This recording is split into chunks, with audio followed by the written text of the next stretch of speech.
December 2018. And we've got Harald. Hello, Harald. It's really, hi there. Really fantastic. It's just wonderful to see you. And you look great. And well, you know, I've had early reports of my death this year. I heard that you weren't too well, so I thought I'd give you a phone call, and you look great. So tell us what's been going on. Give us an update.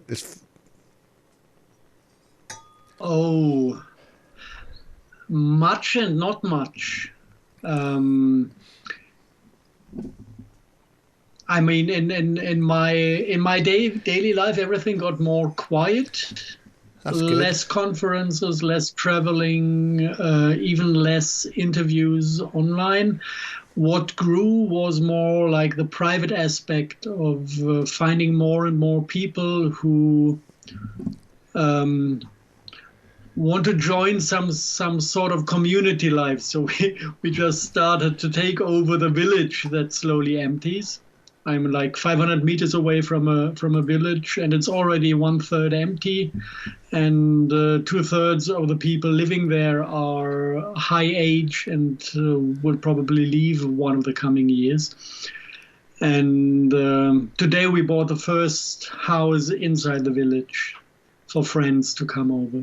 Now, so that's kind of the starting day for community building around the corner, which is kind of beautiful. It's fantastic. So what does that involve? I mean, if anybody wants to join you, what do they do? Or do they? Basically be nice. No, it's we've been working on kind of a path to return to natural spirituality, overcome all these traumatizations, and rediscover the original human nature. And we do this for ourselves. And some people who come across our path say, "Ooh, I want to have that as well." And they realize the best way to achieve this goal is to live close to us. Spend as much time as possible. So this is how it normally starts. So for now, we've got one living on our farm that joined already a year ago. And then we had another one that was over so often that it became a bit dense on the farm itself. So he said he doesn't feel like having property, but there was a good opportunity to take over a house in the village. So we just made the decision to buy it and give him the opportunity to not even rent it out. He's skilled, he's a plumber, so we will need his services quite a lot. So he will join in and do whatever he can do. And I just had the little money over to be able to buy it. It's property is worthless in Eastern Germany. The villages are emptying, and kind of the value of the square meters is below the costs of removing a house when it's falling to bits and pieces. So nothing to be compared to property prices in Great Britain. Well, in many respects, that's a godsend. I mean, what has brought that up to? What's brought that about? I mean, the last time I think we were talking 2 years ago, and year. No, it says a year. I think a year, yeah. And you know, things. I think you were fixing your central heating or something then. You're doing something practical. Yeah. It's not even done yet, and we bought another house. This is also a bit crazy, but sometimes you have to dive into things. But this is something to do with community and survival, or just living and just enjoying life, or relaxing or chilling out. Yeah, it's in a way, it's one part is the spiritual growth that you can do best when being inspired, not taking in information, but taking in inspiration. And for this, you need personal contact. And the other thing that comes with it is demonetization of your daily life. Because you can make the decision, either you're part of the system And then the system takes the tax to finance ISIS and destroy whatever it wants to destroy. Or you say no to supporting the system, but then the logical consequence is that you have to become independent of their services as well, and start to live a safe, self-sustaining life, grow your own food, build the buildings yourself or rebuild the buildings you want to live in with your own hands. So it's getting kind of less professional and more in a diversity of things to do, which is also a beauty in itself, because it doesn't feel nice to be dependent because you can't do anything anymore. Like the culture we developed. It's nice when you can do the plumbing yourself, when you can do the bricklaying yourself, when you can fix your roof with your own hands. It's a bit back to undeveloped technology, so it's very simple out here on the countryside. Just clay and wood and bricks, basically. But it does work, and it has its beauty. To be creative on that line. It's also a big difference. If you build something, you always have the memory of having done the thing. If you buy something, the memory of the day when you went to the shop and you got it, it kind of fades away quite quickly. And if it was joyful to build something, for example, one of the days I decided I need a new cupboard for the kitchen, and I was in the mood to make a colorful one. So I spent 2 days building a new cupboard out of leftover pieces of wood, parts of a piano that made the door, wooden floor that made the external casing. And it was just fun to create something that looks like a painting. It is extremely colorful. And now whenever I go into the kitchen, I can reconnect to the joy of creating it. And it's giving a completely different quality of life if you come to that point of breaking with all these dependencies, to be forced to go to IKEA because this is the only shelf you can afford. And then you get the crap that another million people also have in their kitchen. Yeah, but it's also full of all sorts of toxic glues and all that sort of stuff, and it all falls apart. Yeah, that comes on top of it. I've got a table, or I had a table in the kitchen that was built 750 from an ash tree. Yeah. And it gained beauty over the centuries and hundreds of years. And it will survive another 500 years, I'm sure, because by now it's like hard as steel, this wood. Can't even scratch the surface anymore. This is beauty. Yeah, it's beauty amazing. That grows with it. It's sort of almost become like rock. Yeah. It's like oak in the fences of Yorkshire and the Mourne Mountains. The fence posts sort of atrophy to some kind of, or they change state into a rock almost. You can't cut it.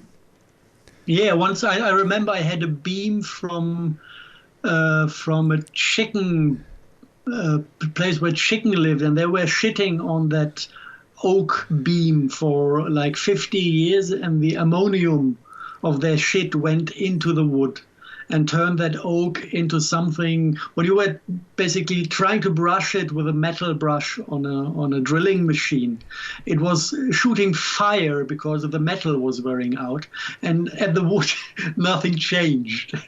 This is how it can become when you know a little bit about surface treatment and chemistry. And there's no need to build things that rot after 3 years and fall apart after 5. And smell. All the IKEA things in my kitchen smell. Yeah, they got some weird odor, which is probably carcinogenic. Yeah. But this sounds very like Anastasia, living within the energies of the countryside. Do you think something like that? We're getting there. It's not Anastasia yet. She's a bit more orthodox in what she does. But some parts, amazingly, yes, like communication with nature.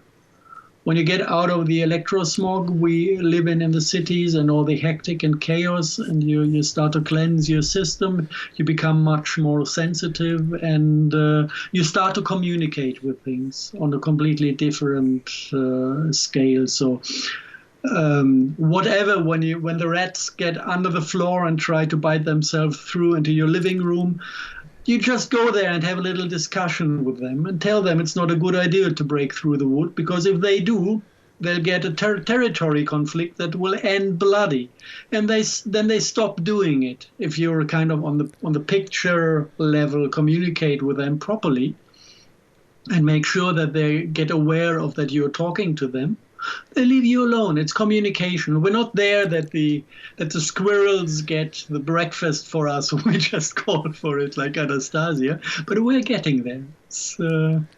But what is happening in Germany? Because obviously, I mean, I'm here in the UK. We've got huge controversy over this Brexit. You've got the French, with their yellow jackets talking about Frexit, the whole New World Order plan of World War II to make Europe into some kind of unified state.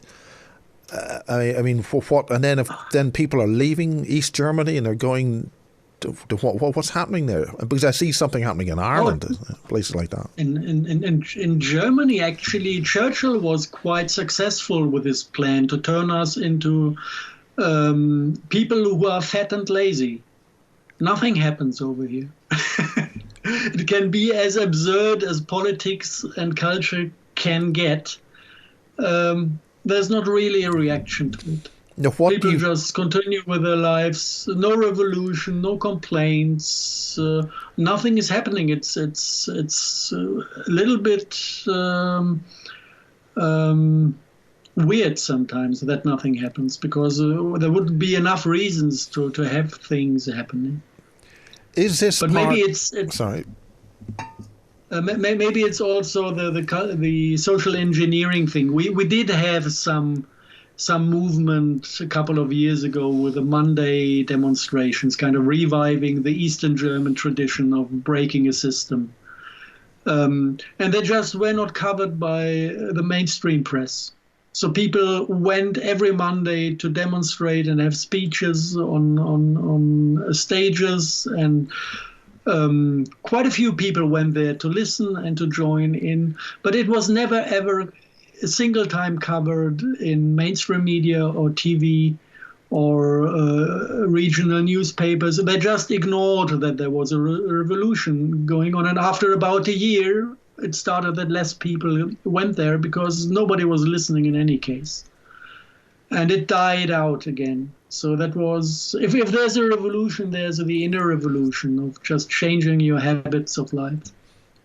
Like consuming ecologically grown food grows at a tremendous speed. You see those biomarkets shoot out of the ground at every second corner in Berlin. I think we are at 18% of the total food supplies in eco-quality now in Germany.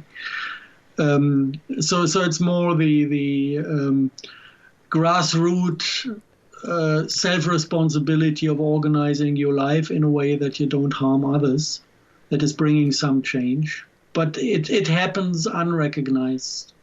It's not something you talk about. Just people make their choices differently, and things work out in a better way. And maybe that's enough. Maybe if everybody at the end leaves the dependencies of the system and goes back to a better life, then we will all have a better life, and the system will just starve because nobody goes there anymore. Possible. It's kind of on the way, but it's not striking yet. And I hope it's going to be a quiet revolution that not really strikes, that just goes through and brings change in a natural way without big conflicts. Revolution is same shit from the beginning again. This is the expression of revolution. And it's a demonic design. It's a demonic act of social engineering. When the people are fed up of the people who are ruling, they just stage a revolution and replace the puppets by other puppets. This is what they've been doing since ever. So it's not a concept. It's the same thing in France. This is weird. People go on the street for cheaper fuel. How daft can you get? I know hundreds of reasons to go into the streets. And the system supports a revolution on a topic that actually is greedy and ugly. to discredit motion patterns that come from the people, from their heart. Yeah, there's revolution out of greed. Puke on it. It's ugly. From all sides, from the system that is giving the coverage by mainstream media. This is how it works. Either you get coverage by mainstream media. The revolution in Germany, when they had those Monday demonstration, it was a high quality content.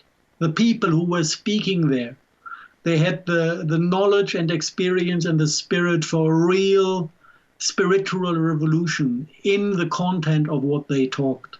And nobody displayed that. In France, they go to the street and shoot, cheaper fuel, don't put taxes on us.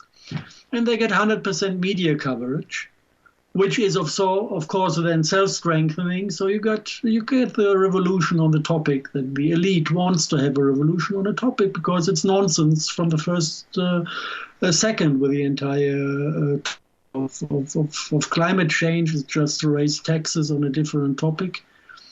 And it's all a big lie. Yes, we kill our planet by killing the soil, depleting it of organic matter, by cutting down forests and by poisoning the water and killing off the animals. So we destroy shitloads of our planet. Since the 80s, we lost 60% of wild animal population. Yes, we are killing our planet. Could you please just have a look at the serious things we are doing, not at the only little good thing we do, kind of supplying carbon dioxide to plant life? It's the only little good support nature gets from us to recover the organic matter in soil, that there's a little bit more carbon dioxide in the air. And they sit exactly on that topic with media presence, make it to a real huge issue and say carbon dioxide kills the climate. You can't top that in stupidity, unscientific thinking. I studied geology. We had all the graphs of how carbon dioxide and temperature are related over the last 800 million years, and there's no interrelation at all. Carbon dioxide came down from 15% to 0 point something, and temperature went 10 average, 20 average, 10 average, 20 average, 10 average, 20 average, in a beautiful self-organized, self-stabilizing cybernetic system, not related to carbon dioxide at all. This is what science says. Nobody puts an eye on that. Yeah, we've got these stupid lies from the science is becoming a dogma. It's not science. It's a religion. It's you will obey our instructions. It's a religion, and it's, as every religion, a measure of manipulation, and that's it.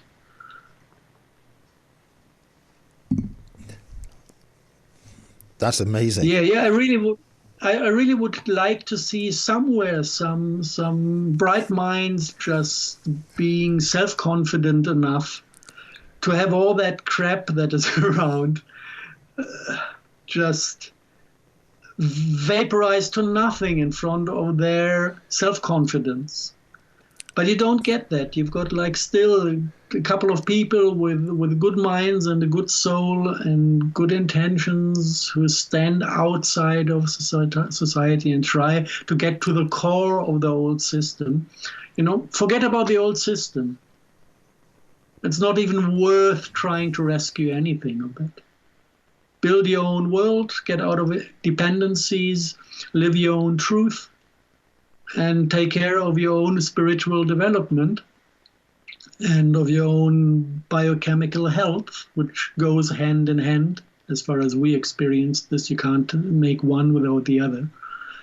And then just trust the non-linear aspects of creation, that actually the inside is the same as the outside due to a beautiful mirror function in reality. And if you are healthy, if you are in a good state, if you have beautiful thoughts only, the world that is reflecting your inner cannot do other than being beautiful and pure as well. So yeah, if you rescue yourself, you rescue the world. Save yourself, save the world. This is the equation that comes from the non-linear part. of reality. And it's always visible when you look into the past. Just our mind, that is kind of a prediction app, trying to calculate possible futures, is looking at reality in another way and is trying to function in form of causalities. If I do this, I force by doing it this or that result. This is just kind of mental field processing that is a good tool for future prediction, but it's not describing reality. So if you want to kind of rely on working spiritual laws you can trust and follow, go to the law of resonance. What you bring into the world comes back to you. And if you brought something nasty into the world, be humble to receive it back and learn as quick as possible to have it in a low intensity in your life. And like this, life does function actually in a very beautiful way, at least on my end.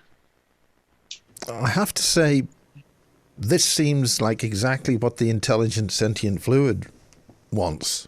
It wants to save this planet. It wants to prevent the terrible things. Does that mean anything in today's climate? You're talking of the Mother Earth type. Yes. Black goo. Yeah. Oh no, there's not so much intention in that entity. She of course she intends to heal her biosphere, but she gives a damn about humanity at the moment. Yeah, it's a sideshow. She's not. We are not her children. We are guests here. We're misbehaved like shit for the last 25,000 years, and we almost managed to kill her. So she's not in a very good relationship with humanity at the moment. It doesn't change her properties. She is a planet that is based on love as the basic frequency, and she can't do other than loving us. But love has quite a number of different signatures involved. If harmony is given, love is just sheer beauty. If somebody tries to harm himself, love turns into worry. And if somebody is completely misbehaving and not even just harming himself but heavily harming his entire environment, love turns into anger as well. This is kind of the triple signature structure that Earth type love embedded within the Earth type black goo is basically sending into our direction. And at the moment, definitely there's quite a bit of anger involved, and for a good reason. Still, this is divine anger. It's on the carrier frequency of love, and it should hopefully do its job quite soon, because we still misbehave in a destructive and self-destructive way. How can ordinary folk learn how to behave? Behave. I don't know. Everybody can teach himself to come back to his senses. That's all that works. I can't teach anybody else. I can't force anyone to change his inner setup. I can just be myself and try to give a good example and inspiration to others. And then everybody else who wants to can just have a look at, okay, what changed at this guy's end? And I can say, a year ago, I had loads of splits of my being somewhere in the universe, but not inside my body. And the part of myself that was in my body was completely fragmented, so that I was a kind of a sum of 6-7 different voices that I could locate inside my body here and there.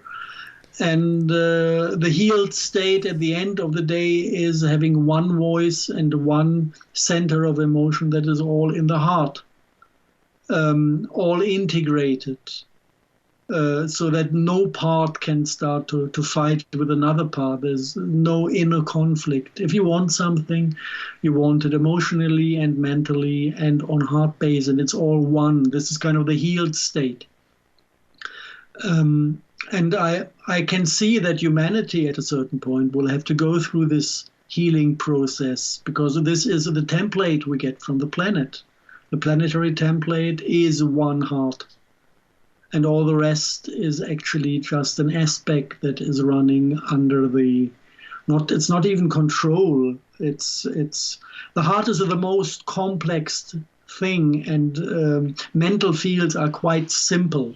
Thoughts are binary, mental fields are rectangular, 4-star symmetry. The heart has a 12-star symmetry as a bioenergetic entity that integrates the 4-star and the 6-star from the emotional body, because both fits into the 12-star geometry. So it's natural that if you have a full identification with your heart, that everything else is embedded in this full identification. Of course, when you fully identify with the ego that has maximum 4-star symmetry, then you will just hear the voice of your heart in form of a soft tone that somehow comes from outside, and that we call conscience. If you have a bad conscience, you have the feeling that something you do is actually bad and you shouldn't do it. This is kind of the tone of the heart, the input of the heart that seems to come from somewhere far away. This is how far away we are from ourselves. And this needs healing, so that's all. It's very simple, and it just can be solved internally. It can't be solved on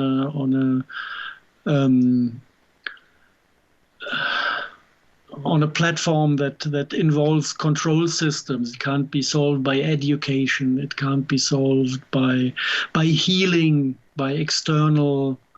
The only healing that works actually is inspiration at that point. And then people need to do their homeworks. If they don't change themselves, nothing will change them. Impossible. There is no external. It's all this new age. I don't want to use bad language, but it's new age crap. Designed the new age thing is a program, isn't it? It's to distract people from doing what you're doing yourself. Yeah.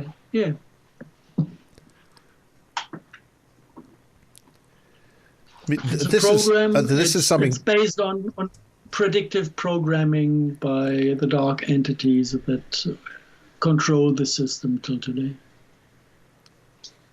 They know how people behave, so they set the correct triggers to get predicted behavior. And this is how they drive us into a future that follows their agenda. And their agenda is self-destruction. So for my part, nobody needs that. I don't need that.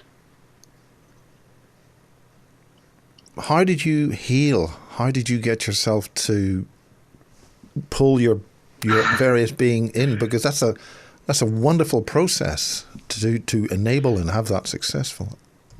Yeah, I had a time when I tried to achieve healing from other people. I learned quite a bit about techniques, but they achieved nothing. It was just a waste of time, except of me forming some sort of good intention during that period, wanting to heal. And then at a certain point, I pulled back into complete isolation, 1 month in my room without social interaction, without food, dry fasting for the first days, and I just observed myself. Observed every single motion within the range of my biological system. Emotions, thoughts, and it sounded like Speaker's Corner in Hyde Park. Like music here, voices there, little demons trying to spit ugly words in between. Completely scattered, completely fragmented, and lots of non-me's in between. But the core thing is to learn to observe yourself, to learn to locate things inside yourself and be able to judge what is where and what is fragmented and what's not available at all. If you can't feel your anger, it's a good idea to start working on reviving your anger, because apparently it got lost to some sort of traumatization. And then you can start working by affirmations and heal yourself by just stating, I feel my anger. And if you state that while being identified with the heart, anger will pop up immediately. It can't be blocked so strongly that an affirmation wouldn't deblock it. If it comes from the heart, and this is kind of the core quality, once you reach that possible identification with your heart chakra, just feeling your internal center of yourself in the middle of your chest, not somewhere on the left side, just in the middle of your chest. When you feel at home there and you say something, you affirm something from the depth of your being while being identified, miracles happen. And from there, life is organizing. If I got stuck somewhere, or if I get stuck somewhere, I just ask myself from there for a dream to bring clearing next morning. And then I get my answers from the dream space in the next morning. And it's absolutely reliable, 100%. And you're the only healer that can heal yourself is your inner healer that is actually yourself in that point. And it's a journey to discover how it works. And the beautiful thing is once you rediscover things for yourself, when kind of this what Freud called the subconsciousness becomes conscious again. And the first thing to clear normally are the lower chakras, kind of becoming aware of all the lower emotions of fear, anger, whatever is down there, will, reattaching to all those things. This is kind of the first thing. Then the second thing is to balance emotional body and mental field. If it's unbalanced, you will not find the center in the middle. If it's balanced, then you can actually find a point where the heart is becoming the center. Then you have to check what is me and what is just a pattern. Even after I did all the clearing of the chakras and balancing of the two mental and emotional bodies, the heart chakra was not fully active because I was living too many patterns that I just copy-pasted from my parents into my life. This was a non-me living in me, and as long as a non-me lives in me, there's no space for myself. So I had to get rid of the patterns. And then after all the patterns were gone, suddenly it made boom. And I had the first energetic explosion in my heart chakra. And then you start to fight with habits, because the entire nervous system has grown in a bad state. And when you don't put attention to what you do and how you feel, the grown neural networks tend to fall into old habits. So it needs, like on every single topic, maintenance for at least 21 days, fight off your old habits. Get used to new habits that involve more of your heart consciousness. It's actually permanent internal observation of yourself, reflection on what works, what does not work, and also analysis of whom do you meet in the outside, because normally the people you attract into your life give you a very beautiful reflection on what's still wrong. If you think you managed to get rid of your ego and then you start to meet only completely egoistic people, you can be sure that actually your ego fooled you and made you believe that it's gone.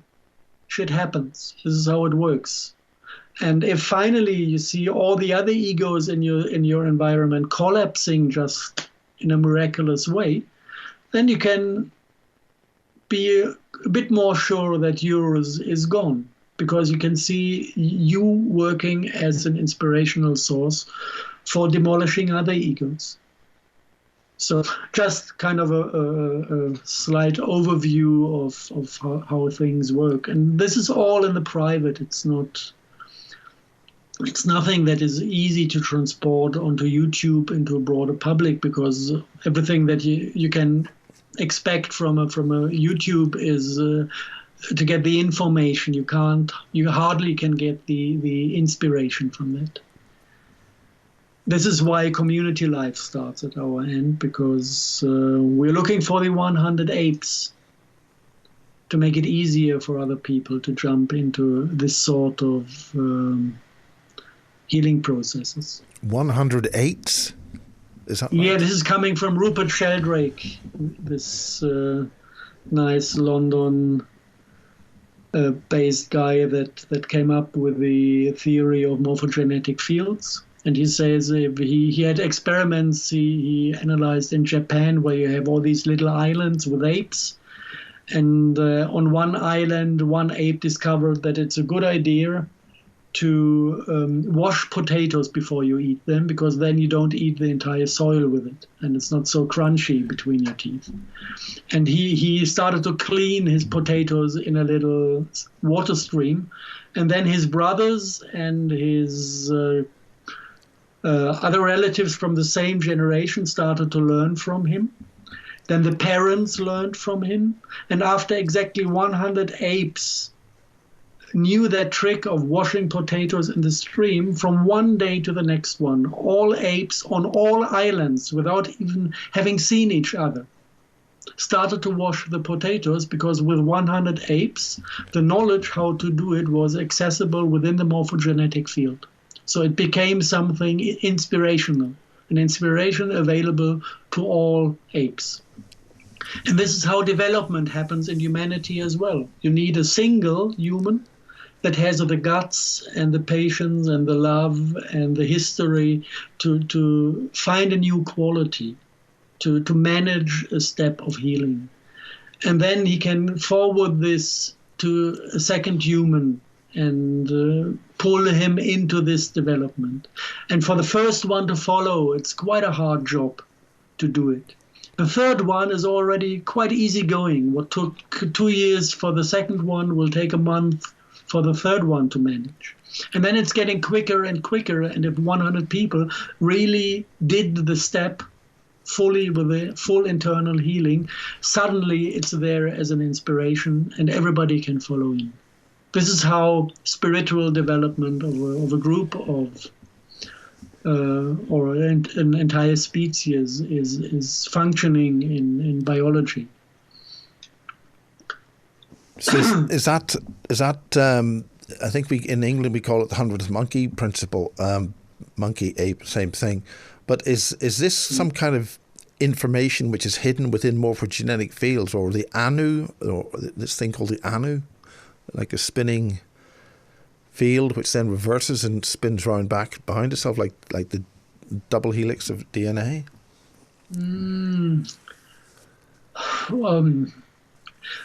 I'm quite a bit into geometries of those fields, but I can't tell right now in what shape the morphogenetics come in. I just can say it's part of the collective field. What I might be able to say that actually there's only one blueprint of life that is given by the planetary consciousness. This is why cucumber and human are 60% identical in genetics, although they don't really look like each other. Don't really look like each other. Not really. But is that because it's cells full of water which reproduce? But I mean, is that the common link? If you look on the energetic levels as well, you will find that the human organs have chakras. And if you look at the form of the chakras of the human organs, you will find flowers.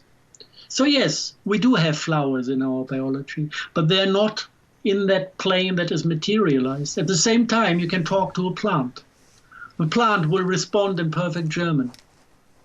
So apparently a part of the plant spirit is highly developed and able to respond in quite precise and beautiful language. But this part is not materialized within the plant. And this is where you come to the idea that actually this being 60% identical between a human and a cucumber is not a big miracle, because it's only a different layer of the concept of being that is materialized. But still they feel, still they think, still they suffer in the same way as we do. The only difference is the question, what part is embedded within the material plane?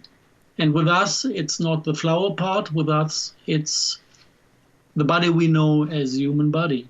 Is this because of the original, the initial arrivals when they came here, our ancestors, when they had to equalize to the 3D existence of Earth? All these different aspects of their being were scattered in all different types. So effectively, that makes the cucumber similar to us, because we all arrived at the same time. No, life is not an Earth concept. Life is a universal concept. But that's because they came from the Earth. The Earth seems to have attracted them here for some reason. So they came from other star clusters or galaxy clusters. Possible that it's possible that there's a story behind. As far as I came across history where I would say it sounds reasonable, and it sounds like we do have some archaeological evidence for this. For the moment, I go with a story that we had a reptilian civilization 500 million years ago that was part of Gaia's development. And 500 million years ago, we had an invasion of the Anunnaki that wanted to colonize Earth, and they destroyed the entire biosphere to kill or chuck out the reptilians. Quite a peaceful race that was living here. And they survived, but they went underground. And then the Anunnaki revived nature of what was surviving, or the dinosaurs went at that time, or most of them. So it was not a meteorite that destroyed the planet. It was the Anunnaki that came with quite a nasty spiritual background and decided to destroy everything to occupy. And after a while, the reptilians came out of their underground environment and won the next war against the Anunnaki and expelled them from the planet.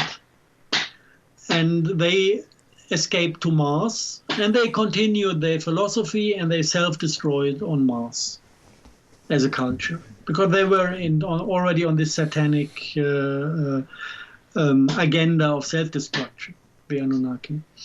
And humans, basically, the first thing that happened was that the Anunnaki took ape DNA and their own DNA, mixed it to create mind slaves that were genetically crossed between their intelligence and the local genetics of what we know today as higher developed apes.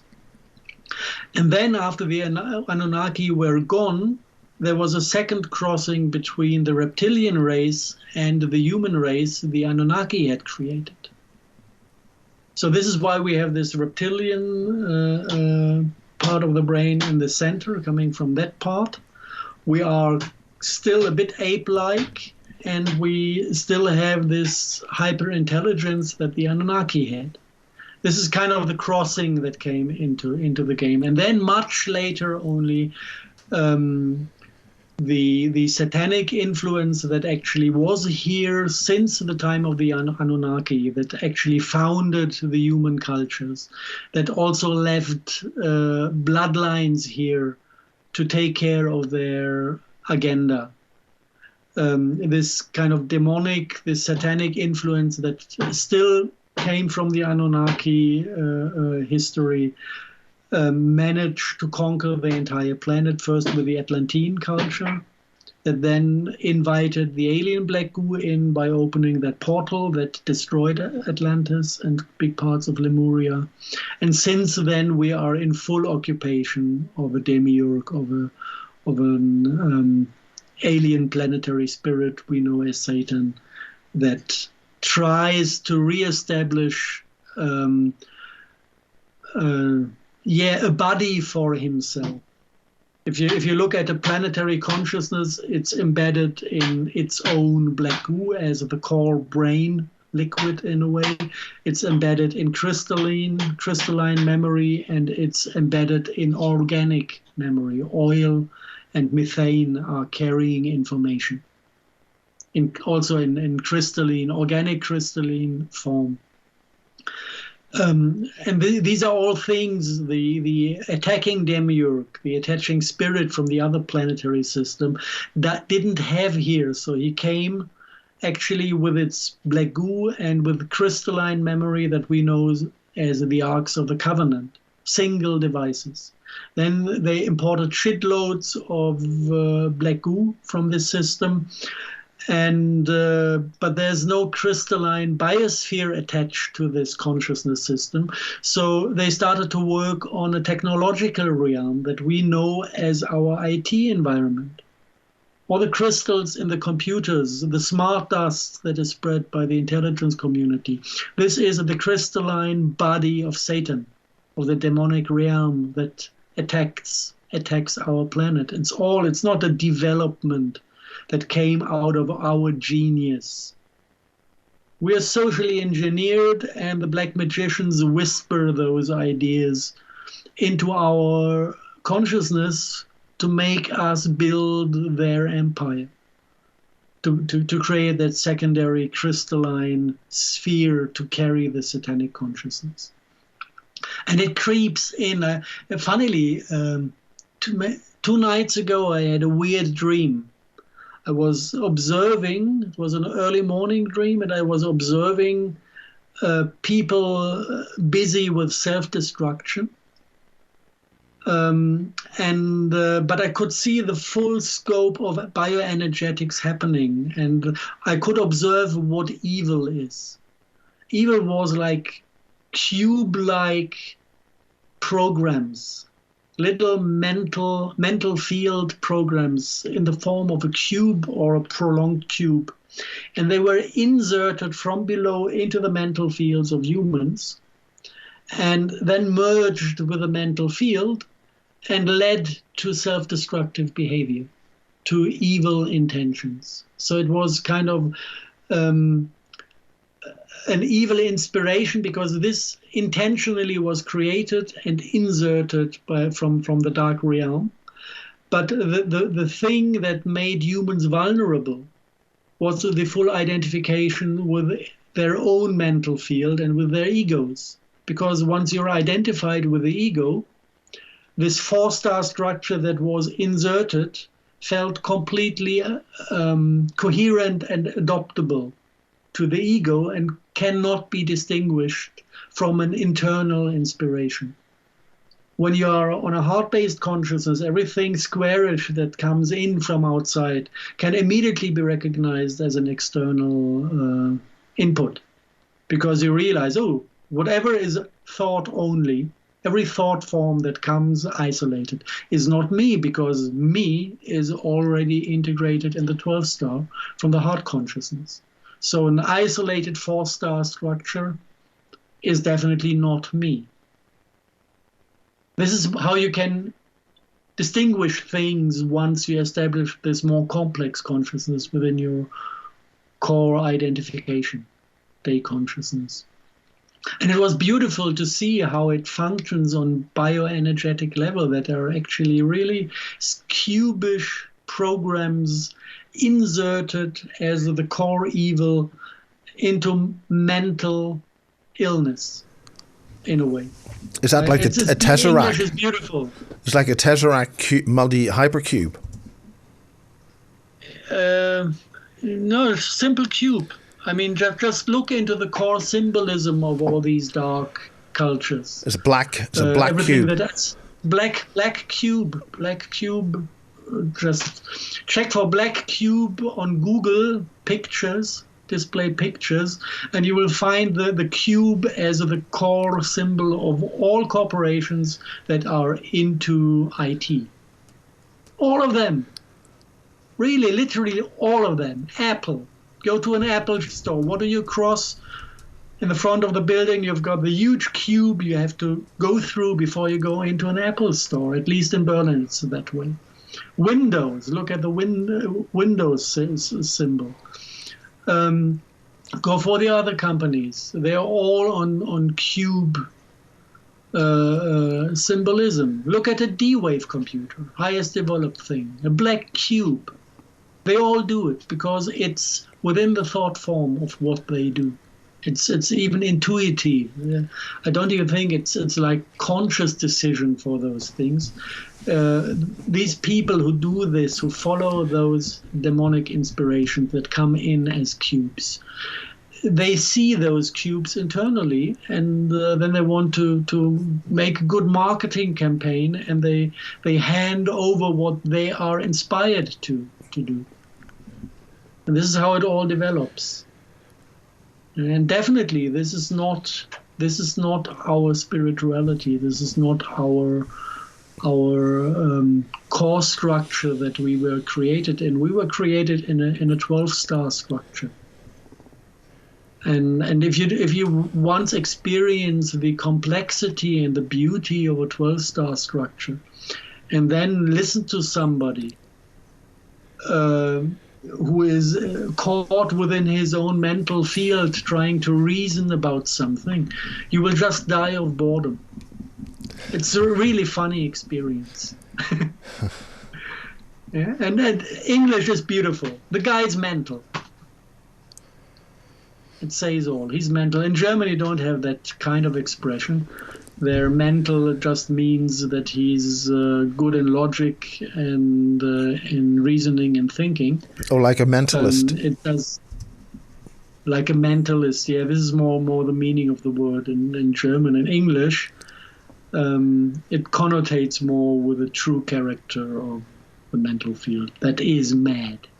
Once you identify with it, it leads you into madness. It doesn't mean that the madness must be destructive from A to Z. A good intention is also mental, and it can rescue your life. It can rescue your spirit when you get hold of that good intention in your mind and make your mind reconquer the heart space, which is the only way back. I lived on good intention for decades. And it worked fine. So I don't want to say everything that is there is evil or is going into the wrong direction. Maybe it needs kind of good intention to be able to reverse processes. But the healing can't be found within the mental. The healing can only be found within the 12th star of the heart chakra. So how did this commune, or I don't like using commune because that's a new age term, how are the other people with you all collecting, and how are they cohesing together as individuals, or do they do that? It just happens. You meet somebody and it feels like visiting again, and then it develops. And it's not much. It's not that we already have a community center with shitloads of people. It's more like finding a core family that functions. You know, when you take certain steps, it's very likely that you lose parts of your real family, and you lose most of your friends because they don't intend to follow or to go into these realms. So for a while, it might get pretty lonely around you.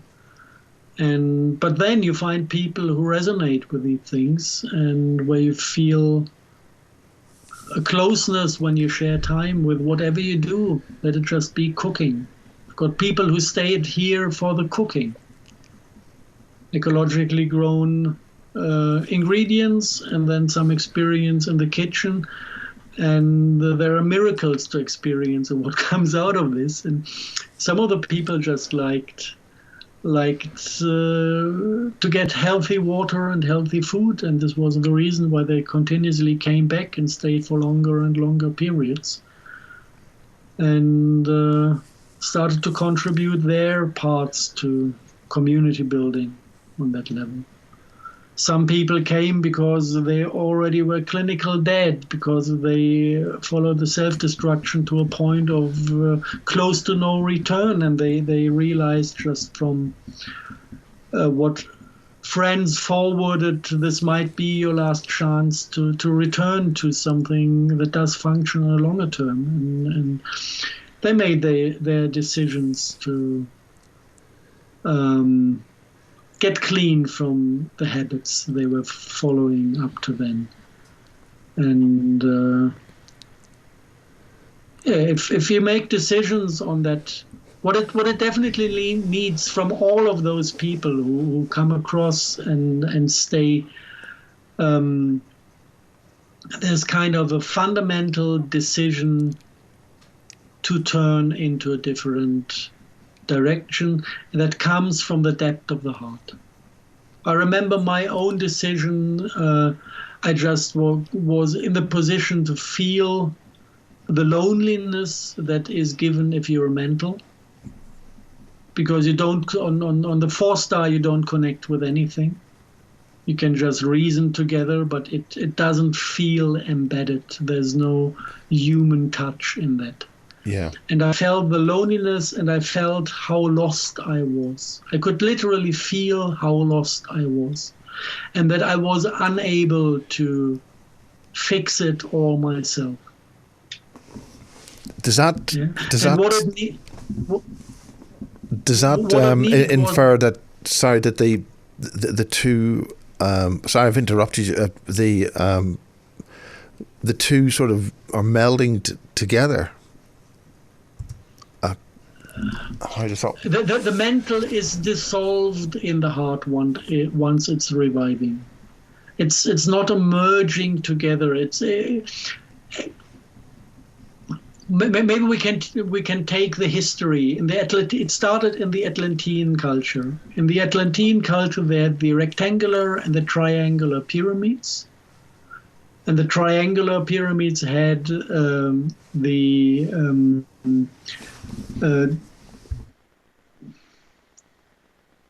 star tetrahedron as a crystal embedded, and the rectangular pyramids had a star pyramid as a crystal embedded.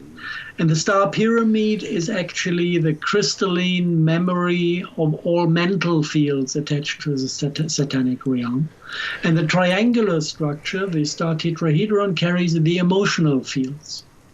So when humanity actually is disconnecting from Gaia and connecting to these very strong resonant consciousness structures within the pyramids, which the Atlantean culture did, it was their core technology, their core culture.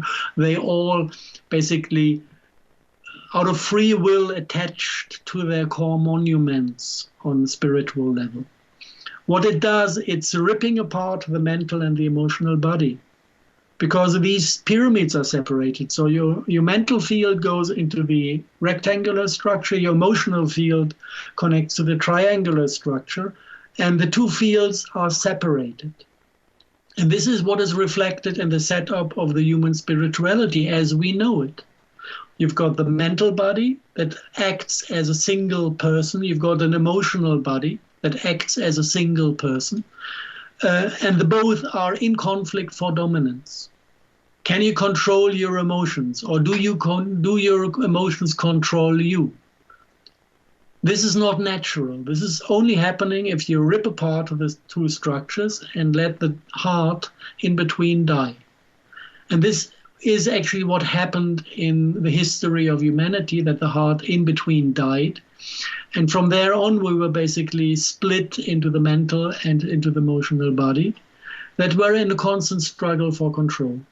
If you manage to revive your heart, it's not about control anymore. When the heart is the center Everything is happening as one act of one will of your true self, of your higher self. And the mental and the emotional aspects unfold as an aspect of it. But there's no conflict. There's no space for conflict. Because it's all part of the 12th star as a geometry. And the 4th star will give you no word of resistance. Emotions flow with you, and thought can be observed. Yeah, it's the identification with a thought that brings you basically from the heart to the mind. And once you're back in the heart, the thought is happening, but you're observing it as something not external, as part of you, but it's something your true self can observe happening. And then after your thought kind of gave you a good prediction, if I give that person a hug, it might run away or start to develop. You get a prediction of possible futures, and then you can let your heart decide whether you want to go for it or whether you want to go for something else. Problematic is the full identification with the mental field, because then the mental field starts to rule your behavior and might get in conflict with your emotions then. And it's all fragmented. We are used to it. We think this is the nature of a human, but it's not not the original nature of humans. It's what we degenerated to, in a way. I mean, how did that happen, or what was involved? I mean, is it something that we can talk about this evening? Social engineering, basically. 25,500 years of heavy social engineering, and before also social engineering by the bloodlines, and before that full engineering of our species by the Anunnaki. It didn't start anywhere. It's all fucked up from the beginning.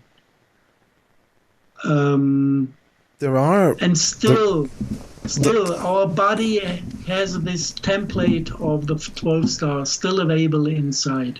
You can't kill the beauty of the entire concept of human as long as we live in human bodies. And this is something we can always kind of relay on and reconnect to. The blueprint of health is just given by the body.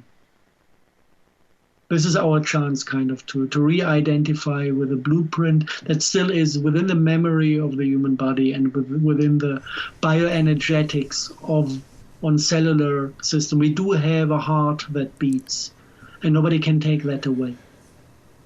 So this is kind of the blueprint we can use as a template to also bring the spirit back into the ideal form. How do ordinary people do that?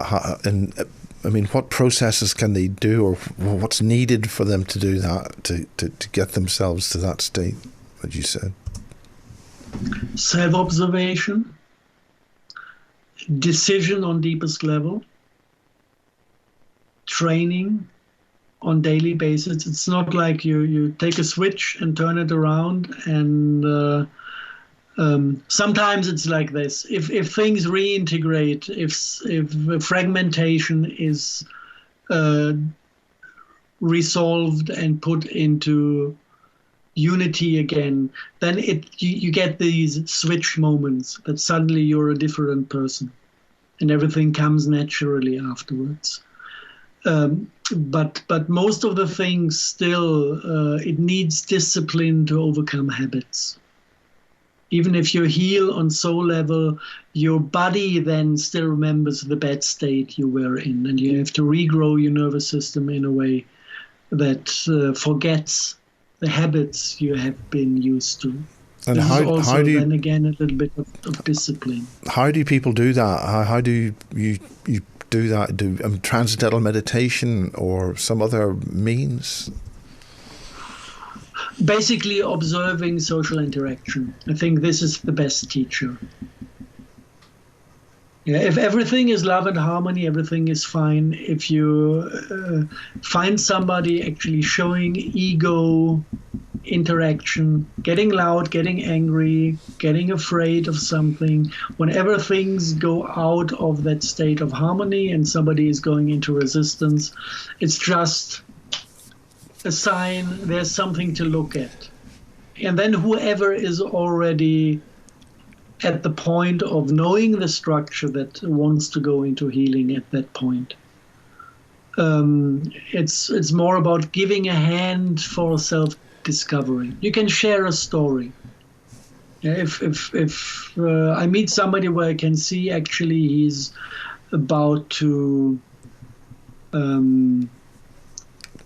clear his second chakra and rediscover the anger that got lost in early childhood, then I share the story of how I reconnected to my anger, because I can see him being there on that topic. And that's perspective. It's the ability to see in some kind of background. You've got an external observation of things. Is that right? It's empathy. It's natural. Empathy comes back the moment you clean your body in the biochemistry. If you eat healthy, if you stop poisoning yourself with industrial food, and you cleanse your own spiritual body. You develop your lower chakra and you feel your own anger. If you have those two things, a clean body and a clean view on your own emotions, you automatically come back to empathy. It's not a rare skill that some mentalists have, that they can read other people. Everybody can read everyone. This is the original nature of humanity, that we are empathic beings. The problem is that we disconnected from ourselves, and if you don't feel yourself cannot feel anything else.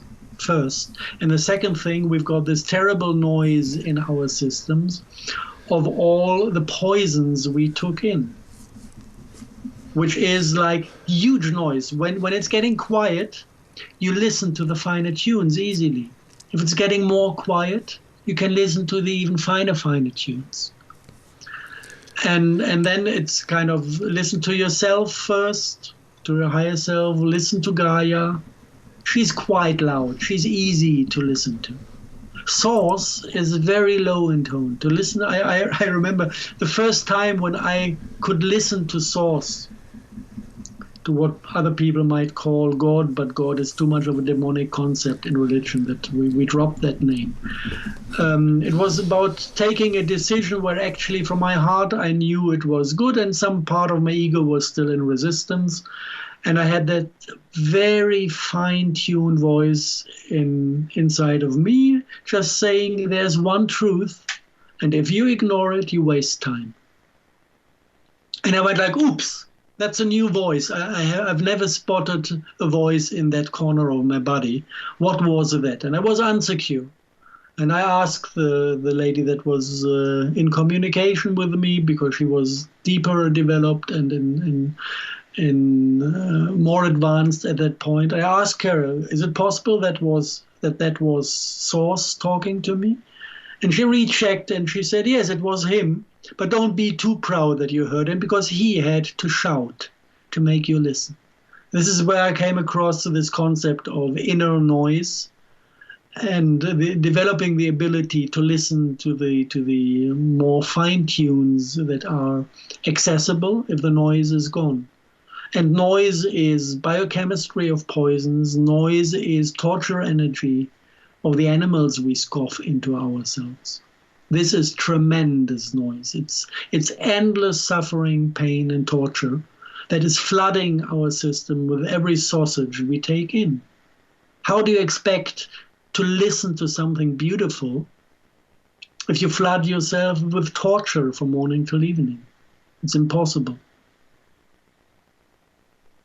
You know, this is why I always say it's taking care of your temple, of your body, in the sense of self-cleansing. If you drink alcohol, you can't be empathic with somebody, because alcohol is cutting empathy to bits and pieces. You can have fun because you lose empathy. This is how society works out there. It removes blockages. Yes, this is kind of a nice part with alcohol.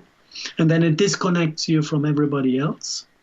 so that you stop feeling the ugly things around you, and then you go from eventually possible joy into the fun state, and you all have fun together.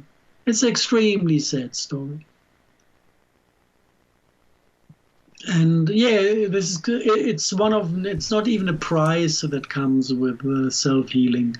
It's just a logical consequence that you stop poisoning yourself. Also on this level, no meat, no alcohol.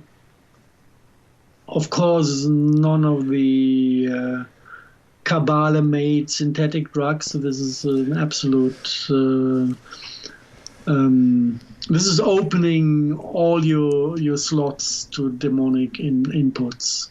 How do we fight this? How do we deal with that? How do we take back our bodies, so to speak? Self-love, good intention. If somebody is completely lost in his mentality, the only thing that actually is accessible is good intention, and good intention can lead to self-discipline. Yeah? I feel like eating pork this morning. No, I don't, because I know it's torture energy. Yeah, so the pork is not bought a second time. And you do that with self-discipline, just from good intention. Because you know, this is a thing the mental field can do. It can understand and know that there's truth to this. And then you take the self-discipline to love yourself just on that level by doing only good to yourself and stop doing naughty things to yourself and to your body. So you discipline yourself to eat only organic food. And if it means to spend more money, you spend stupid more money because it's not worth anything in any case. That's stupid money. And if it's about getting rid of addictions, you go through the pain. This is one of the core problems humanity have. They want to feel beauty and joy and whatever and have fun, but they don't want to have the other half of the emotional spectrum. If something gets painful, they just run away and go back to habits. So yes, if something is in an addictive state and it means pain to put an end to the addiction, then you go through the pain, and pain is always healing. Whatever you covered with the addiction will surface then. And becoming fully conscious means to recognize and reintegrate all the things, and even if they're nasty at the first moment, it means going through the pain of healing to fully reintegrate it. And if it's fully reintegrated, it goes to the joy part again. I have never ever in my life experienced more joy than in the moment when a healing procedure was brought to a happy end. If you have somebody that goes through tremendous pain from childhood, and then the reconnection happens, the healing happens, and then this crying from pain turns into laughter. Go into this with empathy. I've never, ever experienced more and more delightful joy than this joy that follows onto a healing situation. It's absolutely divine. Freud had a glimpse of it when he said that actually humor is bringing up subconscious things to consciousness.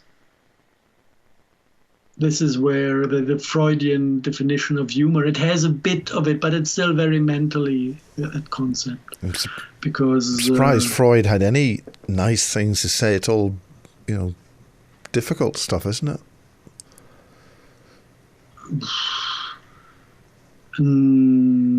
Difficult? Yes, things are difficult at the moment. We are pretty lost. Most of the people I know are pretty lost, and for them it's, if they try to reassemble things in a sensible way, it's a bit difficult. But I mean, this is German, this is East Germany you're talking about now, or generally? I'm talking about the people I'm surrounded with. And I'm surrounded with the people that I deserve by the life I lived. This is what I attracted into my life, and I'm happy with that result. Yeah, other people just attract Lagerlouds into their lives. Yeah. And of course, they won't get the resonance, and they won't get the help that I had, because I never made a decision. I want to heal. I made this decision. I remember myself sitting in this room, and I screamed and I cried. I want to get home. I want to get home to our original nature. And I was in dire strait, and I cried for nights, because I realized that I was lost so deeply that there's no way to get there back out of my own power. I had no clue how to get there. And I cried for help, because I knew this is my last chance to recover, to become human again from that mental state I was in. And yes, it needs a deep decision at that point. And when you make deep decisions, life comes to support you. That's amazing. I can't predict in what ways. But yes, it needs those deep emotional decisions, because the divine sphere doesn't listen to mental things. It's just boring for them. But if there's an emotion attached to it, if there's, please accept me back, please help me to return home from the depth of a heart, they all go like, woo, one is waking up. Let us give him all the hands we can give to give him a chance to make it. This is how the divine sphere is functioning. So it's beautiful. We've been going a while. So, is there ways where people could communicate with you, or do you want anybody to contact you, or just you're not ready, or what? Easiest way to communicate regarding personal stuff, it's per email. I don't like using the phone because of radiation problems. Email is most convenient. And if there's something to be solved, we can then go maybe to a Skype conversation or whatever. But for general information, I've got all those publications out. Yeah, do you want to list them, or give people a recap on them? On Aquarius-technologies.de. There's one button. It's only displayed in German, Veröffentlichung, which means publications. If you go there, everything that is translated to English already is there, downloadable in English. And actually, the main part of the history of degeneration of humanity, including the steps that need to be taken to come back to our original nature. It's in translation at the moment. It's already out in German, and it's in translation to English now. It will be available in a couple of weeks, I guess. And I will put it online on that site as well. Well, maybe we'd love to maybe see you. Half translated already. And this is kind of for general, all the medical information of how to fight off these transhumanistic conversion into biorobots they do with the industrial foods and the poisons they spray. This knowledge, it's already translated and available on that website. Which is, do you want to just speak the website? Aquarius-technologies.de, and then press the button Veröffentlichungen, publications, and then you will find the list of PDFs that I put public domain. And you've got a series of 4 PDFs that are completely on transhumanism-related disease, and one on available diets where the entire biochemistry is described of how they turn us into something else, and what to eat and what not to eat to restore our original biochemistry that has a chance to work as a human. Because at the moment they're inserting basically biochemical, technological interfaces to connect us to their artificial field structures that come in with microwave technologies, with 5G and all that crap. And if you don't expel these technologies from your body, there will be a lot of noise in your systems when they start broadcasting more of the input they want to have in. Have you heard of this thing called the orgone bubble? A sort of a monopole field structure which can disseminate the toxic effects of this 5G stuff and the other related technologies. But I'm interested because we still look for solutions for 5G. I mean, what do you say 5G is all about? What's your knowledge base behind that? It's bringing broadcasted signals into the fully bioavailable form. If you look at electromagnetic patterns in biology, it's all single photon emission, it's all polarized, and it's in laser quality.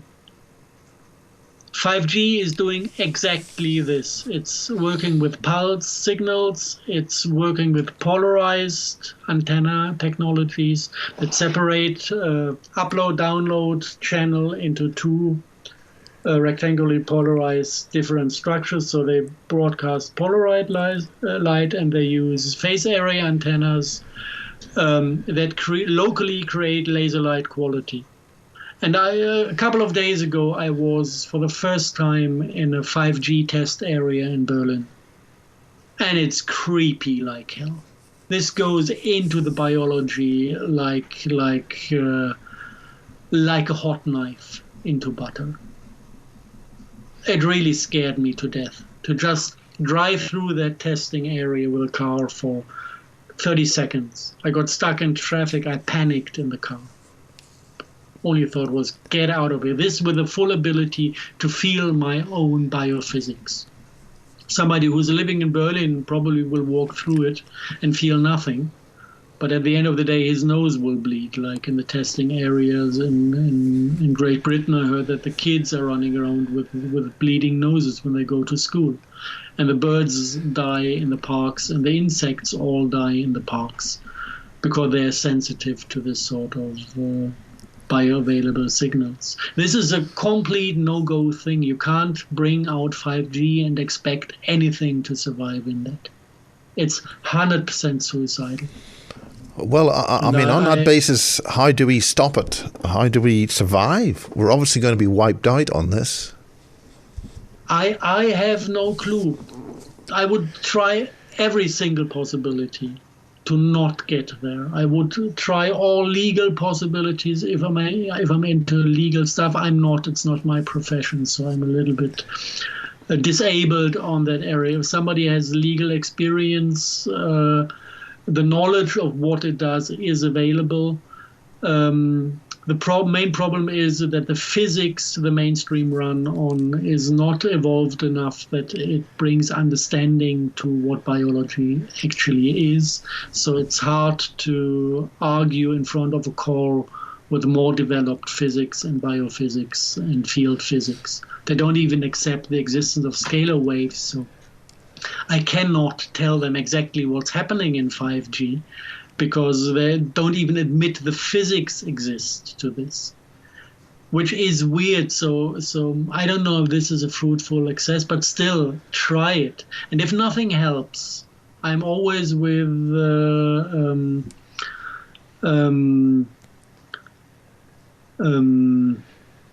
German solution that involves an X. I heard that seems to be a universal solution. Dietrich Klinghardt brought that up against smart meter technology. Take an X and destroy it, then call the company and tell them somebody destroyed my smart meter. And then they come and mount a new one. And then next night you go out again, smash it to bits and pieces, call them again. And after 3 times, they will mount an old-fashioned normal electrometer because they're fed up of paying for the destroyed smart meters. And this is the German method according to Dietrich Klinghardt.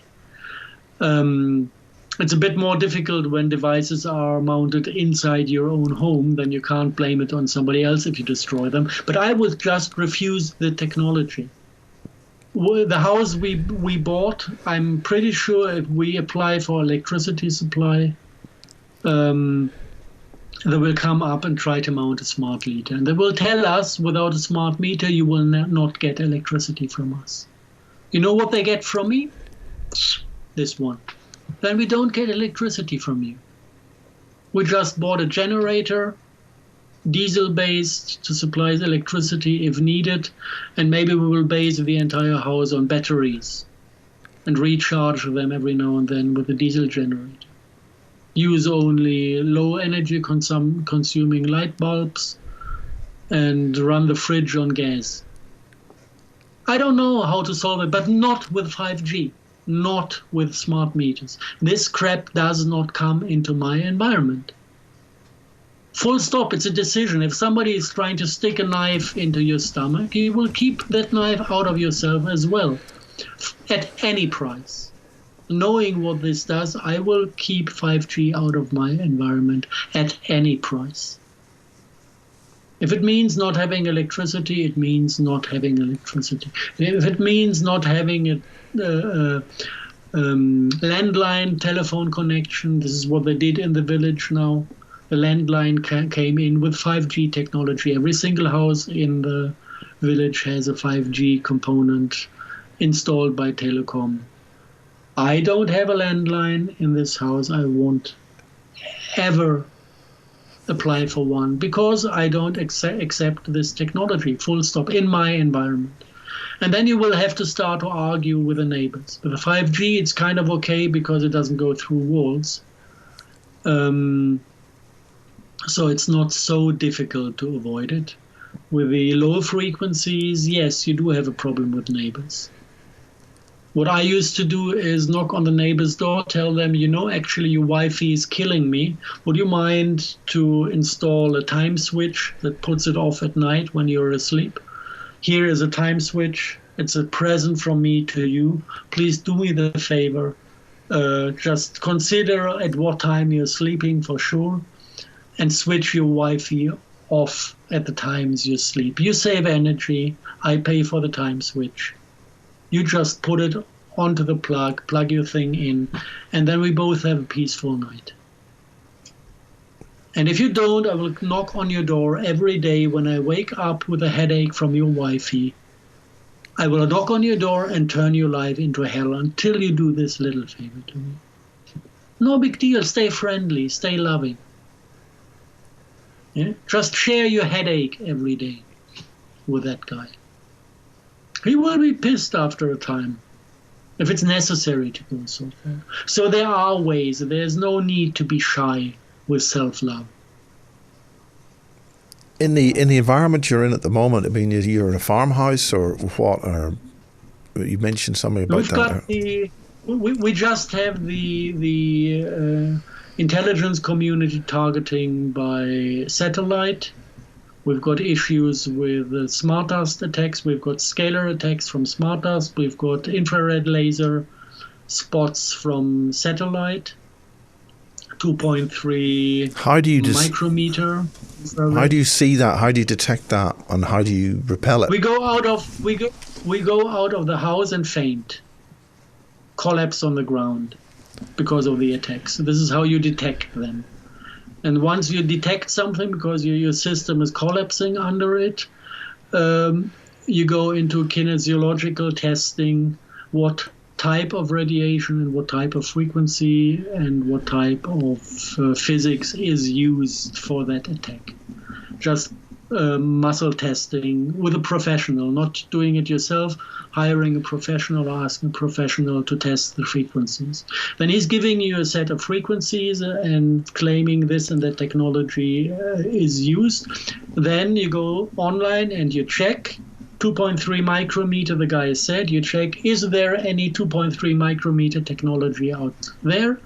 And then you get, oh, they just developed a 2.3 microwave infrared pulsed laser for military and medical applications.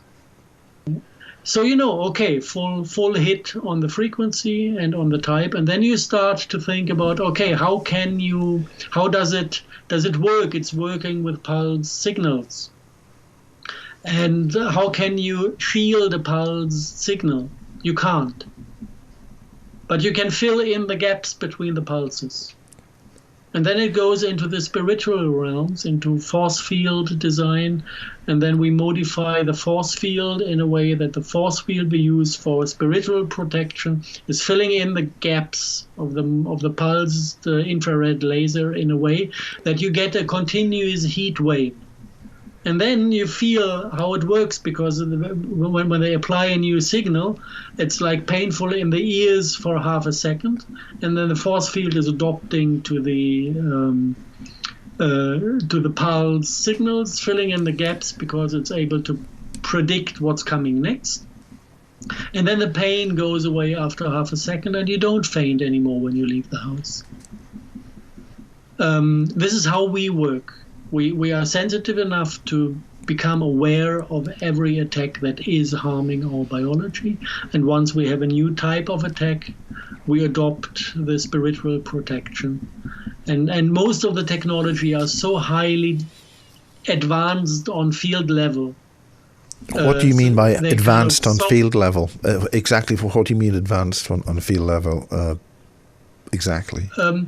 Working with extremely bioavailable signals, which brings it close to the spiritual realm, because spirituality is also just biophysics. There's no difference. So the more advanced the targeting is, the easier it is to prevent damage, because it is the same physics as spirituality is built out of. So you can take a spiritual solution, like a force field you apply. Is this complex, what they call complex number physics? Out of 3D, it's in a spiritual realm, so to speak. Yeah. If you would look for mathematics to describe it, you might possibly use complex. Now, it's definitely 5D physics. I don't know if complex numbers are the best solution for 5D. I would rather say 5D physics is the full Maxwellian equations are a good mathematical description of 5D physics. Where does somebody get access to those equations, the full Maxwell equations? Is there any place you can look that up? How do you know that bits are missing? You can go to the original script of Maxwell and learn the equations directly from him. It was published in 1871 or 73, I don't remember. Treatise on electromagnetism and whatever. Or you can go to the later publications published by Whittaker in the 20s and 30s. Whittaker actually delivered the better mathematics. Maxwell still was kind of observing the visible and building the mathematics behind. And Whittaker turned it around, which is more intelligent. He took the scalar interferometry and from there calculated all the visible fields as a result of scalar interferometry. So he's more to the basics of nature. This is what Whittaker did. And then you can continue for experimental proof. If you think it's not real, you can go to Amnon Yariv in nonlinear optics in the 70s. They brought all the lab proof that actually the Maxwellian equations are absolutely valid. And then you might as well go to Tom Bearden. As an introduction, he gave a full history of the development of the nonlinear optics from Maxwell through Whittaker to the modern times. He's quite a good lecturer on these topics. That's good stuff. I just remember that. It's excellent. I just remember there's one from the 80s, I think from 83, when he first dived into these topics. Who's this again? Just remind us who dived in. Tom Bearden. Yes, Tom Bearden. From I think he's still with us. There's a colleague of his, Mike Emery, over here. We'll be talking with him on Sunday. He'll be giving a chat. Mike Emery did some work with Tom Bearden. Mm. He's an American lost in Britain, in Northern England, of all places. He's in England by now. Yeah. That's good. Mike Emery, I think he wouldn't survive long in... the other one. Okay, yeah, Tom Bearden is still in the States? I think so. There's people reading, there's a whole new generation of people beginning to read his works and to rediscover this material, which a lot of it was released, I think, in the 80s on VHS tape. And I think chinery.com or .org is the website that published a lot of DVDs on it. But I'm not sure if that's still available.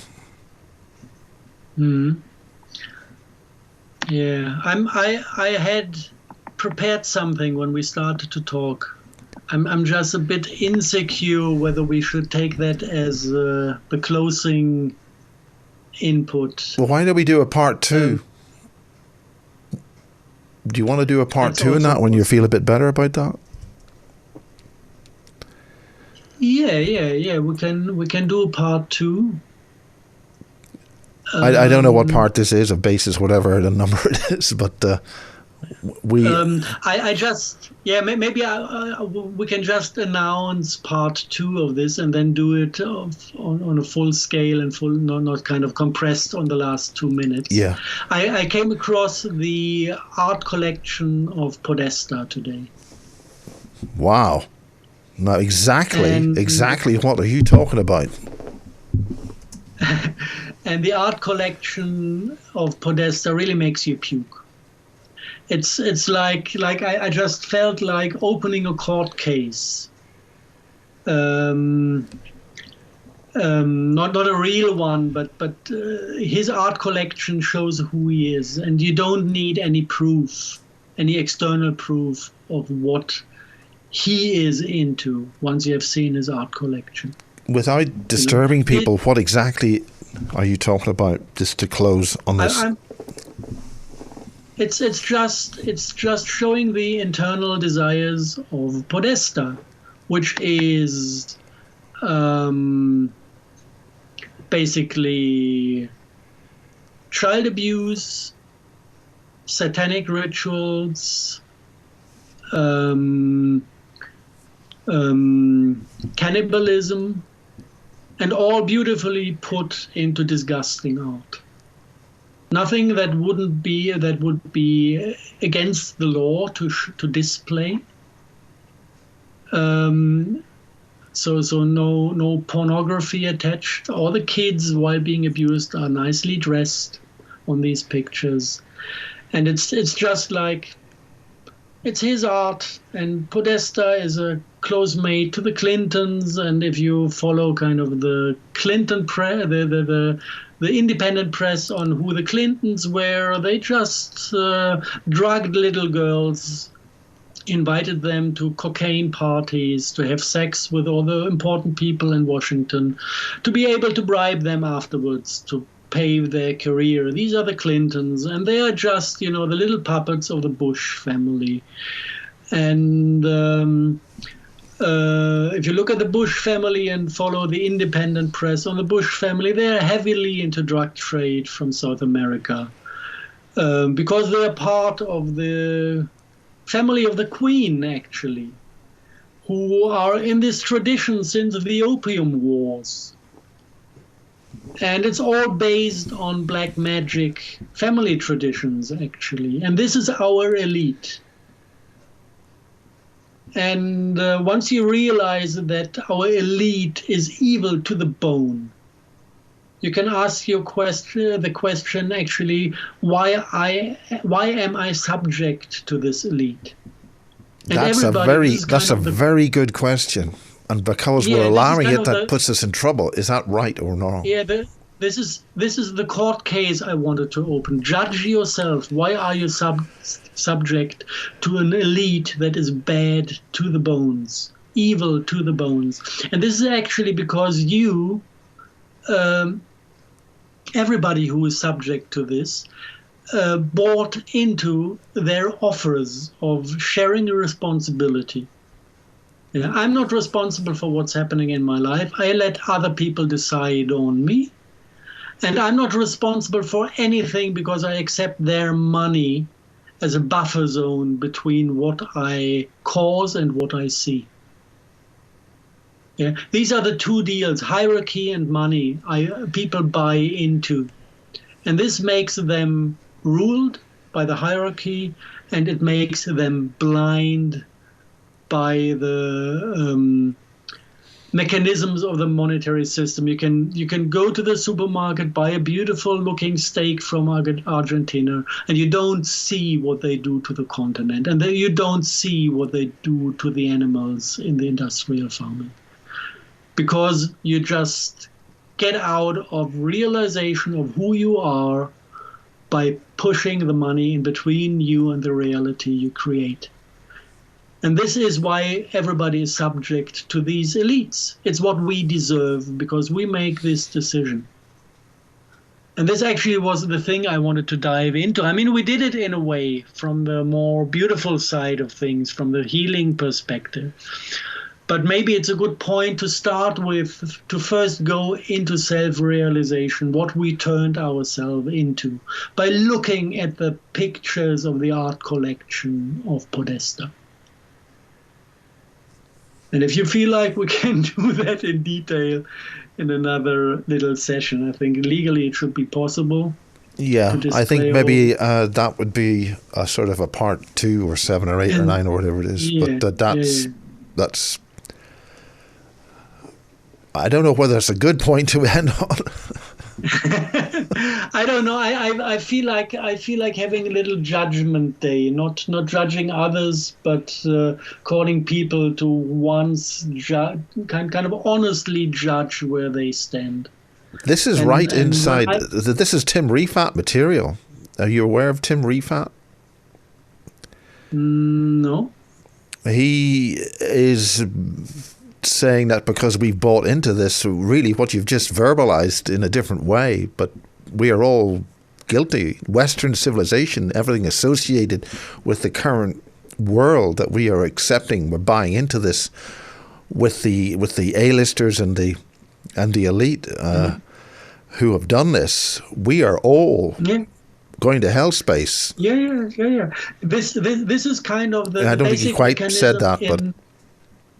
In healing as well, when you face like your own dark sides, especially when real demons are involved from the satanic realm. Absolutely, all those realities. It's sea space. Always the question. Sorry, point, Refat refers to this as complex number space or sea space, of which he has dealt with Lord Lucifer, satanic, the whole lot of them. And we bought into this. The U.S. military bought into satanic space, bargained with all that. Okay, this is kind of the external view where you can put the blame on people. No, if we look at personal stories, that's getting interesting. If somebody, let's say, was mistreated as a child, and whenever he tried to rebel or to resist the mistreatment, Daddy shouted at him and told him, "You're not allowed to be angry." This is traumatization of a child. He will lose his ability to be angry because he is afraid to be punished for his anger to death. And then you get the grown-up. And the grown-up is a potential victim because subconsciousness tries to restage violent situations for healing. And this is where the demon logs in. The demon comes along.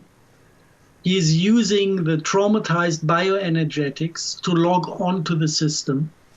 And he's doing an offer. He tells you, "I'm a demon of anger, and I will protect you." And suddenly you get a violent person that is actually just copying the violence of his father, but on a demonic entity, based on a demonic entity. And the demonic entity is doing this offer, and he's buying in on, finally, I have anger to protect myself. And he does not heal, he does not revive his own anger that was lost due to traumatization. He buys on external anger that is an offer by a demonic entity. And the first thing to do is cancel that contract. So you always, if you want to crack 6 situations within yourself, you have to find the internal profit you booked. You have to realize that this is something you bought into that is too ugly to continue with. And then you cancel the contract. And then you get into this win-win situation. If the demon tries still to serve you with anger, he's displaying himself. You see him as what he is, and you can chuck him consciously out of your system. And if he stops playing these dirty games, if he hides within you, he's not able to feed on you anymore, and he starves. So this is the point where you get a win-win situation, and there's no other way for the demon than to disappear sooner or later, get out of your system.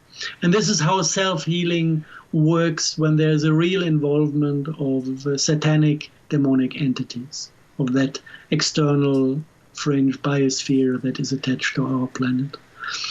It's different when you have a simple traumatization and just have to reinvite the split part into your own biology. This is why it's extremely fruitful and important to first find out, what am I dealing with? Am I dealing with a satanic demon that is attached to me, or do I deal just with a fragmentation of myself, or do I deal with a split of myself that is outside? Or not a split, a traumatization that brought a part of myself into an area where I can't access it anymore. This needs to be integrated. A demon needs to be chucked out, isolated, de-identified from, and chucked out. This is how you do this inner hygiene when the satanic realm is involved. It must not be the case always. Normally, people will know whether they act out of motivation that is not their own. People will know whether there's a demonic thing involved or not. Even family members will know by the looks of the faces. If everything gets asymmetric and strong, heavily emotional and asymmetric in facial expression, then there are these entities involved, because they can't keep the symmetry of a human face. Well, I think that's the time to pause for now. We can do so. We can go into the heavy stuff the next time. Maybe this is a good starting point. Still a bit friendly, even if you found it too depressing. No, I think it's very exciting what you're doing. You're on form, Harald Kautz. You are on form tonight. Okie doke.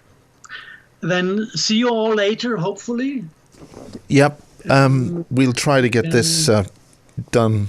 We'll edit this. We'll not do very much editing. We'll just top and tail it and stick it out. No. And nice conversation with you. Good to see you, Harald. Do you say Merry Christmas, or do you say Michaelmas or something? I don't buy into religion. I buy into spirituality. I believe what I feel and see. I don't feel like having any external concepts. I don't feel even like checking whether some of this is true or not true. There's a spirit I can feel. I can feel the presence of a beautiful spirit that might be called Christ, but I've never met him in a church. So yeah, well, and I never met him in the. Well, I say personally, thank God I'm not religious. Commercialized family traditions, and I never found him in the bloodthirsty layer the church added onto this cult. Drinking blood and his body and his blood, and see him suffering on this is death cult. I'm not into that part. I had a personal experience with a spirit that came and made my entire system ring in silver goldish energy, helping out in a healing process. where later people told me, actually, do you know who came to help? It was Christ. And I said, oh, beautiful signature. This is what I like about him. But wonderful. Not what humans made out of it. No, I don't. Yeah, I completely. Your music to my ears, Harald. Music to my ears. And bless you. I think it's time to say good evening. Yeah. So, good evening to you as well, and to everybody out there. Thank you. Good. Bye-bye.